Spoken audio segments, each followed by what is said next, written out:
I would like to introduce our first speaker this evening.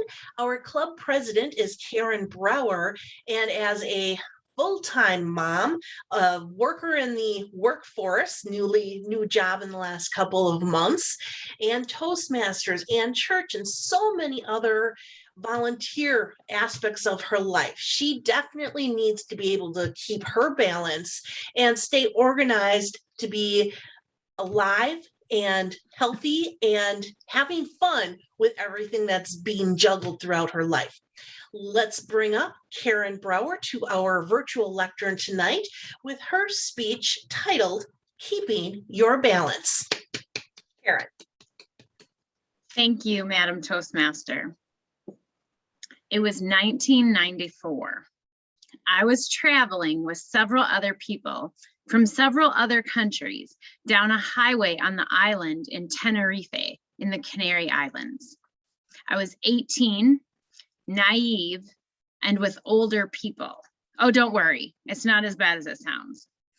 As we were speeding literally down the highway at roughly 90 miles an hour, the car in the right lane decides to switch lanes right in front of us. Samuel, who's driving, slams on the brakes immediately. I grab the handle above my head, and the first words that come out of my mouth are, "Lord, help us." I can hear metal crunching and the glass shattering while the car speeds up and we slow down and there is no accident. Phew. What did happen, though, was that because of sliding to a stop and Samuel holding on the brakes, the tires on the van that we were driving developed a little bit of an imbalance because of a faint flat spot. It put them out of balance, and if you paid enough attention, you could feel a little bump every time the tire rotated. Fellow Toastmasters and honored guests, keeping your balance might not be as dramatic as that day in the Canary Islands, but it is important.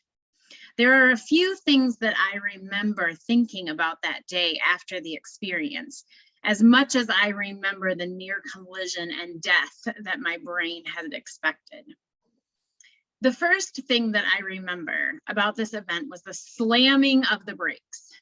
Slamming on the brakes is a necessary part of life, especially when someone gets in your lane. The other driver, who may or may not have seen us minding our own business in the left lane, decided that something needed to change. He wanted to change lanes, and that affected us. It got directly in the way of our progress, and it upset the balance of the highway. We had to react immediately to avoid an accident. Well, sometimes people are just like this. Sometimes they get in the way of our progress. Sometimes a change in their life affects us.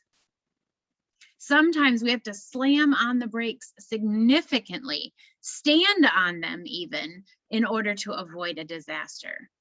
Slamming on the brakes helps to reset the imbalance created by others. The second memory that I have was what I yelled as my mind envisioned an inevitable accident.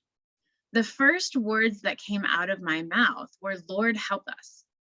What you say, or yell in my case, in a moment of stress or fear reveals what's in your heart. The reason I was on the Canary Islands was because I was participating in a school of discipleship that was preparing me for mission work through a nonprofit Christ-focused ministry called Mercy Ships.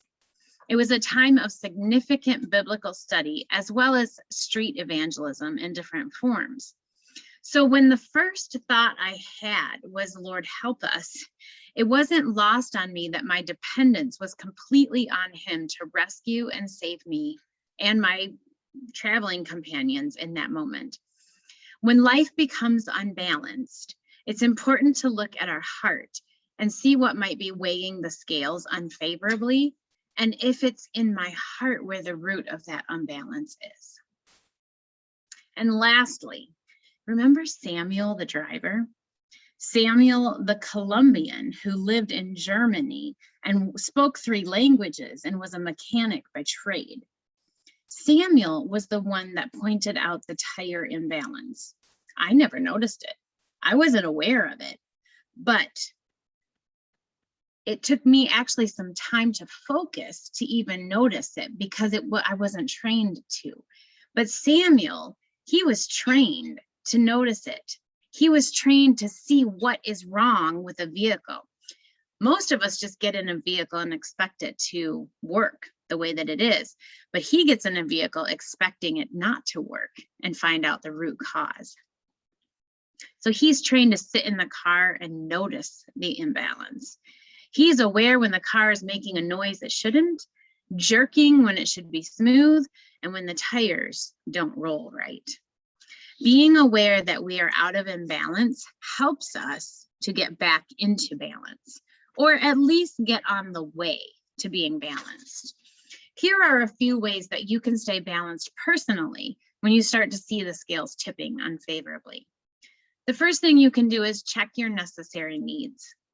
Removing items in your schedule or in your life that are obligations in order to keep someone else happy. Those have to go. Figure out what you require to stay balanced and be ruthless in saying no to anything that doesn't help that. The second thing you can do, and I have found this personally very important, is rest.